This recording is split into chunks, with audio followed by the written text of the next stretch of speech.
عازني الباقي من الشيطان هنا ممالي وفي الأودان عازني الباقي من الشيطان. asalaamaaleykum wa rahmatullahi taala wa barakaatuhu mbokk jullit yi mbokk taalibe yi dal leen ak jàmm ci seen juróom-ñeenteelu xaaj émission Mbégum Safar ngeen ci ànd ak waa daayira Hisnul Abrar Touba Chicoutimi. tey nag ñu war a waxtaanee kenn ci njabootu sëñ bi muy soxna Aminatu Mbàkke mi ñu gën a ràññee ci soxna Ami Cheikh nga xamante ne dañ koo dippee kooku di soxna Aminatu bintu Wahbin. soxna Ami Cheikh mi ngi gane jamono ci atum 1922 ca Njaareem.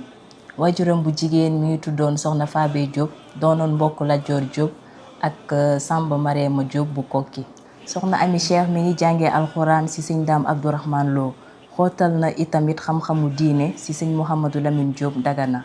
doonoon na boroom xam-xam bu rëy doonoon taalifkat bu mag wolofal boobu di wolofal Maam Jaara nga xamante ne siiw na lool ci sunuy nopp daanaka moo ko bindoon ak yeneen i taalif yoo xam ni mën nañ see lim boobee di inni shafira fi kulli waxtin.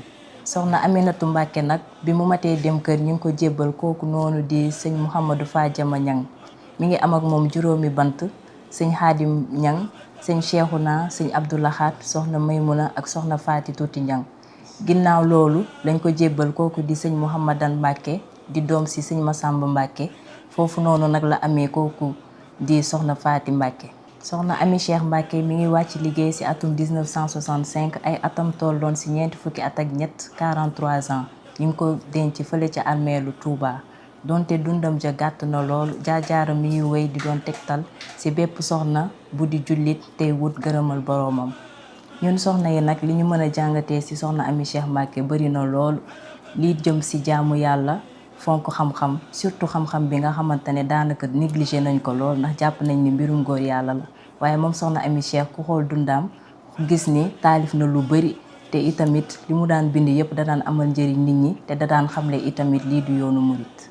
lii lañu leen andiloon tey ci borom jikko yu rafet ya soxna Ami Cheikh Mbàkke di ñaan suñu borom defal ñu ak dégg ak topp.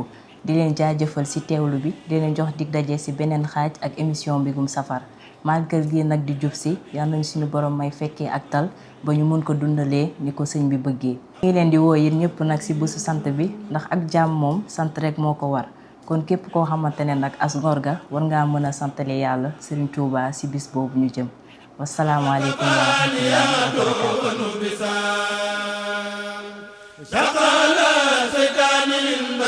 wa كوني قديم من كفاني البلوى